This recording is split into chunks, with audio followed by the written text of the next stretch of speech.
Hit হয়ে গেছে, এবারে আস্তে আস্তে খুব সাবধানে ওল্টাতে হবে। উল্টিয়ে দিচ্ছি। এদিকে আমার ডালটাও সাঁতলানো হয়ে গেছে। ধোকাগুলো কিন্তু খুব সুন্দর হয়েছে, একটাও কিন্তু ভাঙছে না, দেখছো?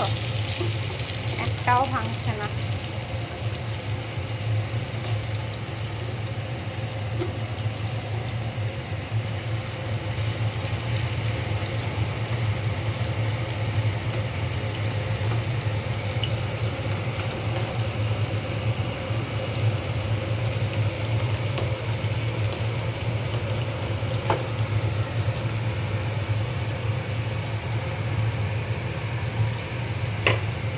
এদিকে আলুটাও ভাজা হচ্ছে।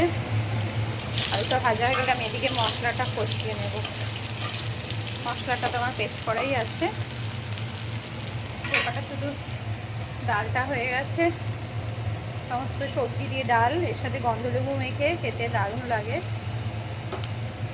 আর এখানে ধোকা ভাজাটা হচ্ছে। আরও এখানে এতগুলো ধোকা আছে, ভাজতে হবে। এগুলো আমি এখনো তুলিনি, তুলবো।